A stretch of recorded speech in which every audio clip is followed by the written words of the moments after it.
Sir, I'm going to need you to step aside. The words were polite on the surface, but the tone carried something sharper underneath. Daniel Reed paused mid-motion, his hand still resting on the edge of the counter. I'm just here to deposit a check, he said, keeping his voice calm. The teller didn't respond right away.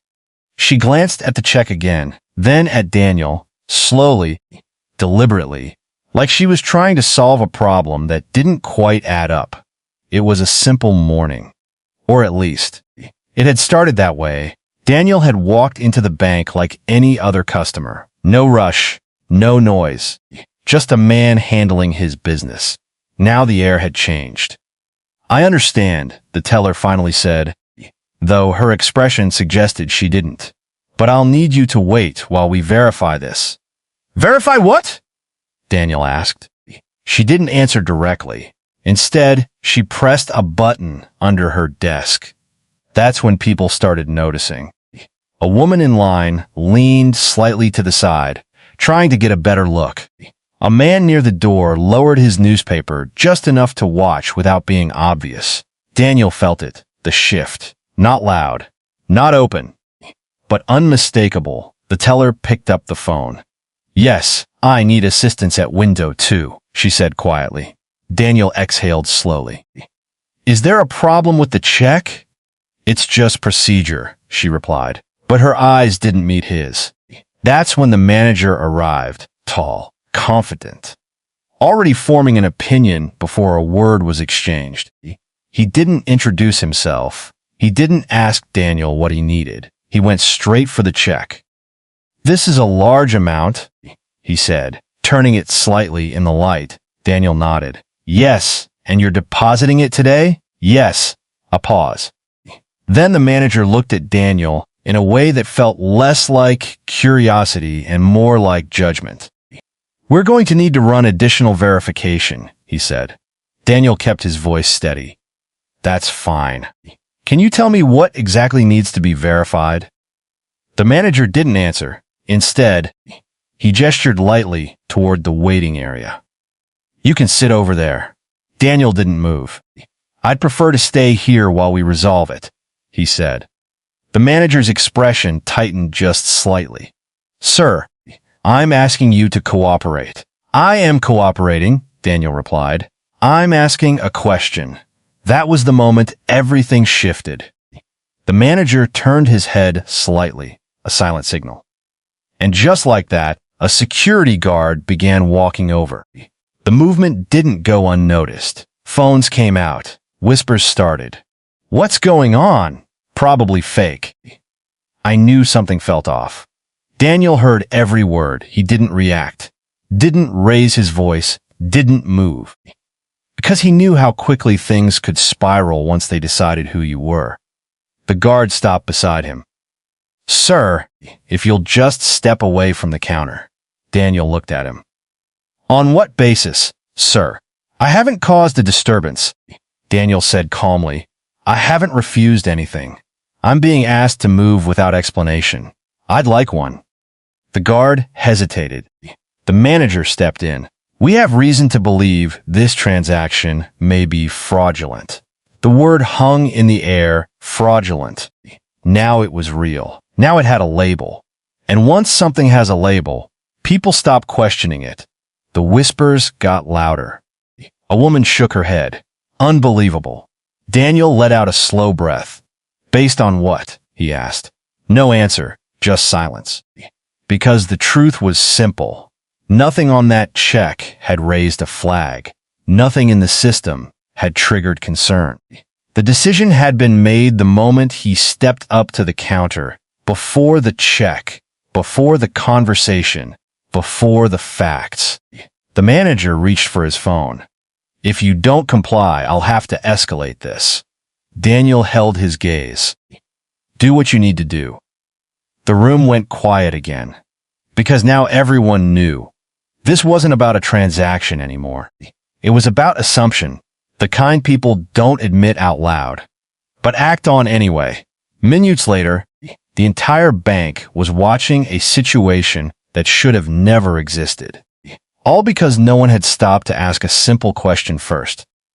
What if we're wrong? Sir, I'm asking you one last time. Step away from the counter. The manager's voice was no longer polite. It carried weight now, authority. Finality. Marcus didn't move. I'm not refusing, he said calmly. I'm asking you to explain why this is being escalated.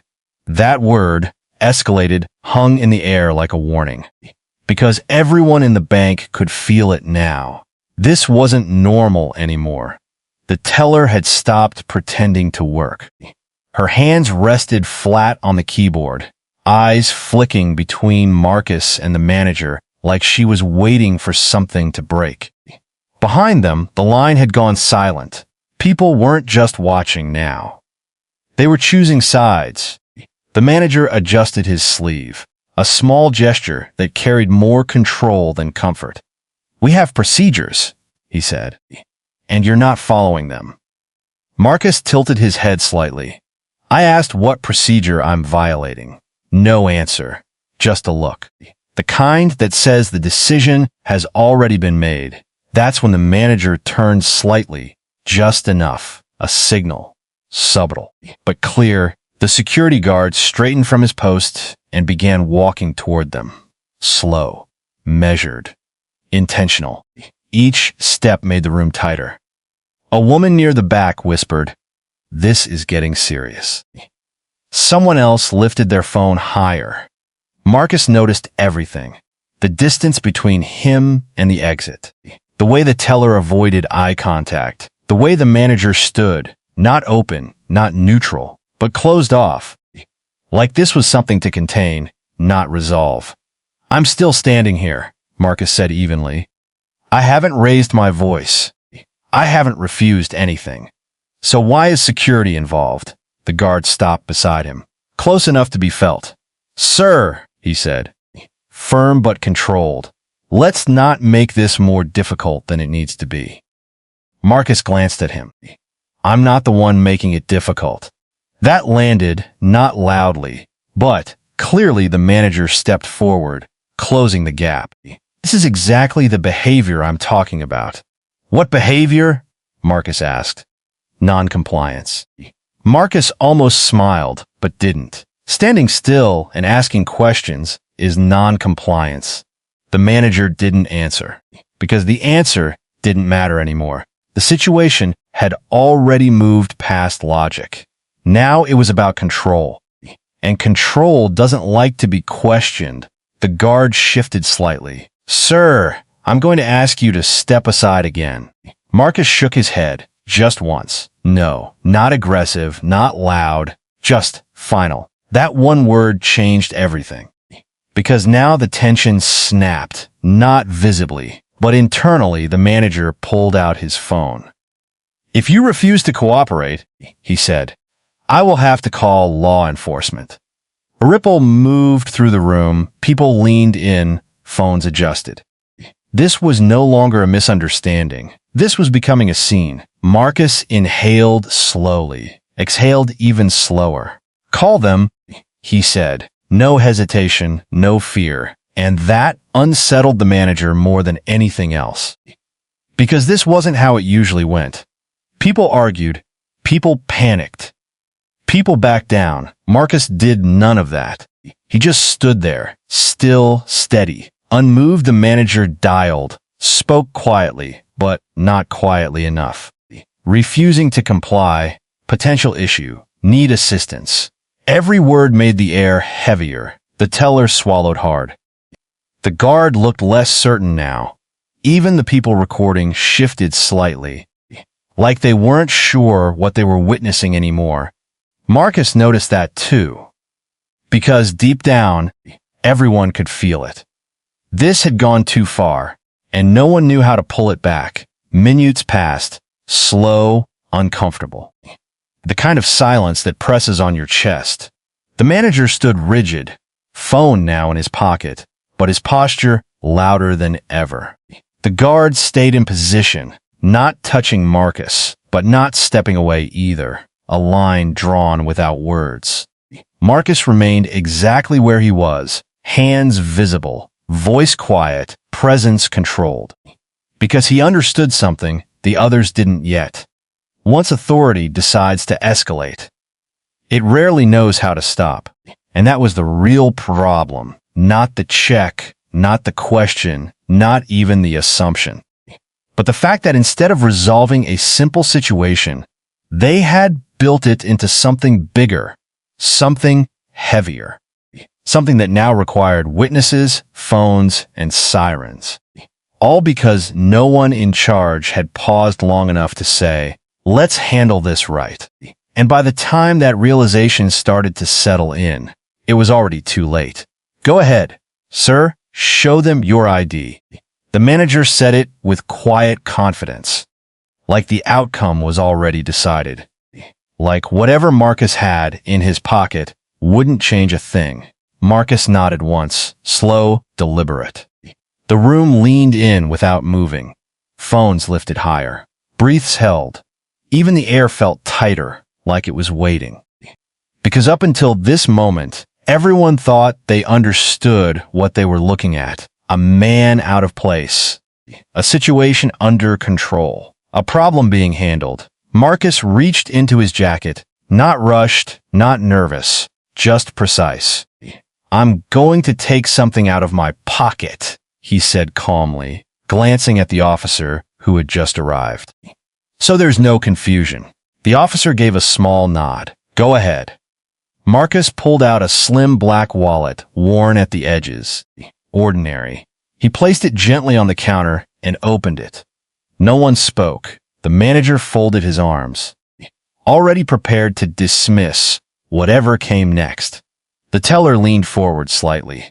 The guard shifted his weight, and Marcus paused just for a second, not for effect, but because he knew exactly what was about to happen. He slid out a single card, black, minimal, no bright logos, no unnecessary design. He placed it face down on the counter, then flipped it. Silence. Real silence this time. The kind that doesn't just quiet a room, it empties it. The manager leaned in first. His expression didn't change immediately. It took a moment, 2, then 3. Because what he was reading didn't fit the story he had already built in his head. Marcus Cole, Chief Operating Officer. Northbridge Financial. The same institution, the same building, the same branch. The color drained from his face. Not dramatically, but enough. The officer stepped closer, glancing at the card, then back at Marcus, then at the manager. And just like that, everything flipped. The teller's posture straightened instantly. The guard took a small step back. The phones that had been recording now felt heavier in people's hands, because this wasn't what they expected, not even close. The manager cleared his throat, but no words came out. He tried again. I wasn't aware. Marcus raised his hand slightly. Not aggressive, just enough to stop the sentence. I know, he said, calm, controlled, certain. And somehow, that made it worse, because this wasn't just a misunderstanding anymore. It was exposure, the kind you can't undo, the kind everyone just witnessed. Marcus tapped the card lightly against the counter. You didn't ask who I was.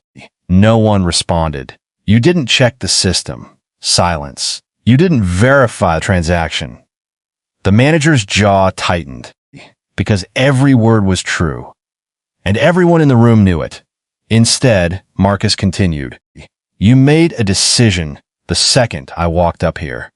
A woman in the line looked down. The man near the door shifted uncomfortably. Even the officer exhaled slowly, like he'd just stepped into something bigger than he expected. Marcus slid the card back into his wallet. The motion was simple, but it carried weight now. Everything after that, he said, was just you trying to justify it. The manager's confidence was gone. Completely, replaced with something smaller, something uncertain. I was following protocol, he said weakly. Marcus looked at him, not angry, not loud, just clear. No, he replied. You were following an assumption. That landed harder than anything else. Because protocols can be defended. Assumptions can't. The teller quickly turned back to her screen, fingers moving fast now, faster than before, like she could fix what had already happened. Your transaction, we can process it immediately, she said. Her voice slightly unsteady. Marcus nodded once. Do that. No delays, no questions, no escalation. Funny how quickly things resolve. When identity changes, the printer hummed, the receipt slid out. She handed it over carefully, like it carried more than just numbers. Marcus took it, folded it, slipped it into his pocket. Then he looked around the room, not searching, not accusing, just seeing every face that had watched every person who had stayed silent. Every assumption that had filled the space before the truth did. This, he said quietly, is the part people don't record. No one moved. No one spoke, because they understood the moment before the reveal. That's where the real story lives. Marcus turned toward the exit, no rush, no drama. Just a quiet walk out of a room that had completely changed in less than 60 seconds. Behind him, no one went back to normal. Because once a truth like that is exposed, you don't just forget it. You carry it, whether you want to or not. The bank lobby had gone quiet long before anyone realized why. Not peaceful quiet, not ordinary quiet, the uncomfortable kind. The kind created when people see something wrong happening in front of them and decide not to get involved.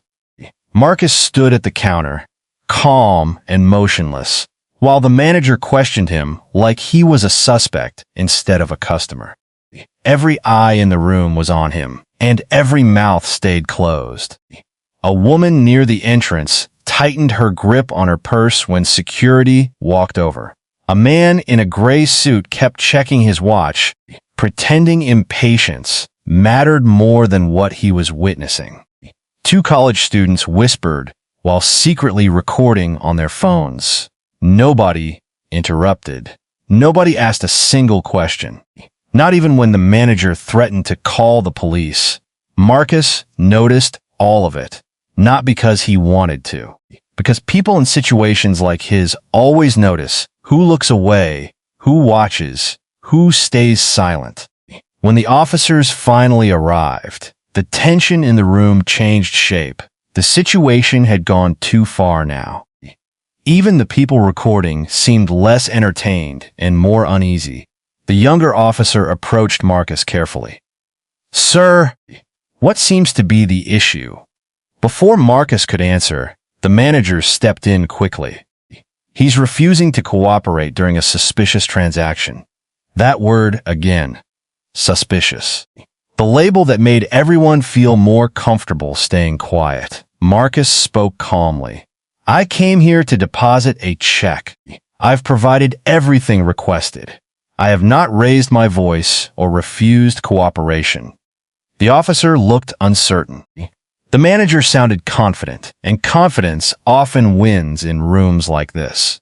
So the silence continued. The woman near the entrance looked down at the floor. The man in the gray suit suddenly became fascinated with his phone. Nobody wanted responsibility because responsibility means involvement, and involvement makes people uncomfortable. Then Marcus reached into his pocket and revealed who he really was. The card hit the counter softly, but the effect was explosive. Chief Operating Officer, Northbridge Financial, the same institution, the same company. The room changed instantly. The manager's face lost color. The teller froze. The guard stepped back, and suddenly, silence didn't feel safe anymore. It felt guilty. The college student holding the phone slowly lowered it. Oh my God, she whispered. The woman near the entrance stared at Marcus with wide eyes, like she was replaying the last 20 minutes in her head and realizing she had watched someone be humiliated without saying a word. The man in the gray suit swallowed hard. Because now the truth was unavoidable. Marcus hadn't changed. Only people's perception of him had.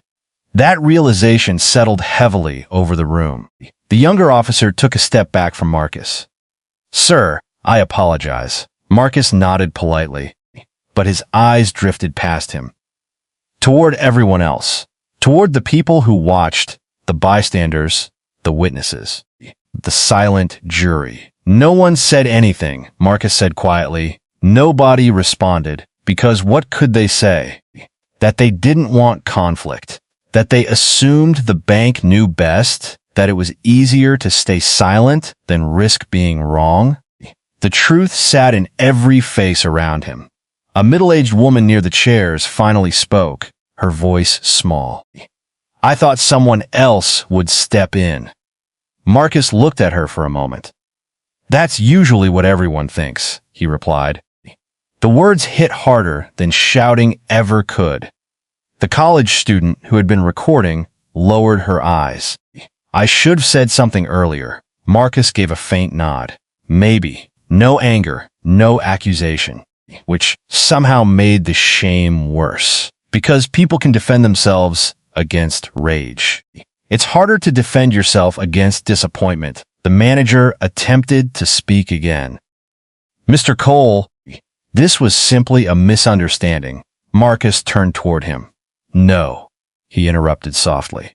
"A misunderstanding happens after facts. This happened before facts." Silence again, heavy this time, permanent. The people in that lobby would remember it for years, not because police were called or because a powerful identity was revealed, but because they saw themselves clearly for the first time. Not as heroes, not as bad people. Just as ordinary people who watched something wrong unfold and waited for someone else to stop it. Marcus picked up his receipt and headed toward the exit. No one stopped him. No one knew how. And as the glass doors closed behind him, the room remained frozen in the aftermath of a truth nobody wanted to admit. Injustice survives most easily in rooms full of silent people. The video spread faster than anyone inside the bank expected. By midnight, it had over 3 million views. By morning, every major news page was reposting the same clip. The manager calling police on a calm black customer. The security guard closing in, the whispers from the lobby. And finally, the moment Marcus revealed his executive ID, while the entire room fell silent, people couldn't stop watching it. Not because it was shocking, because it felt familiar. The comments filled with stories almost immediately. "This happened to my father. I was treated the same way buying my first house." They always assume first. Questions come later. What happened inside Northbridge Financial that afternoon was no longer private. It had become evidence. Inside corporate headquarters, executives gathered before sunrise for an emergency meeting. The footage played on a large conference room screen in complete silence. No one defended the branch manager. No one defended security, because the problem wasn't just what they did. It was how naturally they did it. That was the frightening part. Marcus sat at the far end of the table, calm as ever, while executives stumbled through damage control language. Unfortunate incident, miscommunication, protocol failure. Marcus listened quietly before finally speaking. "It wasn't protocol," he said. "It was perception." The room went still, because everyone knew he was right. The transaction itself had never triggered fraud alerts. The check was legitimate from the beginning. Tinel logs later confirmed it. The escalation started before the system verification was even completed, before facts, before evidence, before reason. One executive cleared his throat nervously. "We are prepared to issue a public apology immediately." Marcus looked at him. An apology doesn't fix a culture. No one argued, because deep down, they understood the truth. This wasn't one bad employee. It was a system of assumptions that had gone unquestioned for years. 2 days later, the branch manager, Daniel Harper, was placed on administrative leave. The official statement used polished corporate language, pending investigation into discriminatory conduct and policy violations. But everyone knew what it meant. His career was collapsing in real time. The teller involved was reassigned. The security company launched its own review. And the officers who responded faced public criticism for escalating a situation without first assessing it independently. But consequences didn't stop there. The real damage came from the public response. Customers began sharing their own experiences with Northbridge, stories of being followed inside branches, asked for unnecessary identification, treated differently the moment they walked through the door.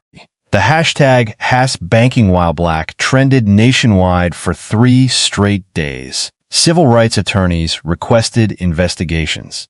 Financial analysts questioned the bank's internal culture. Investors started asking uncomfortable questions during shareholder meetings. Northbridge stock dropped 6% by the end of the week, not because of one incident. Because people realized the incident wasn't unique. Inside the branch itself, the atmosphere changed completely. Employees who once defended Daniel Harper quietly distanced themselves from him. Some claimed they never noticed his behavior before. Others admitted they had. A junior teller eventually confessed during the investigation that staff members joked privately about watching certain customers more carefully. When asked what certain customers meant, she couldn't answer directly. She didn't need to. Everyone understood. Marcus never celebrated any of it. That surprised people. News stations invited him for interviews. Podcasts requested appearances. He declined almost all of them because to him, the situation was never about revenge. It was about exposure. 1 week later, Marcus finally addressed the company during a live-streamed internal meeting. Thousands of employees watched. He stood alone behind a podium, no notes in front of him. "What happened to me," he said calmly, "was painful. But the dangerous part is that nobody in that branch thought they were doing anything wrong while it was happening." Silence filled the room. They escalated instead of listening, assumed instead of verifying. And some of the people watching stayed silent because authority made the behavior feel justified. Several employees lowered their eyes. Marcus continued. Bias rarely announces itself loudly. Most of the time, it hides inside routine decisions. People stop questioning. That line spread across social media within hours.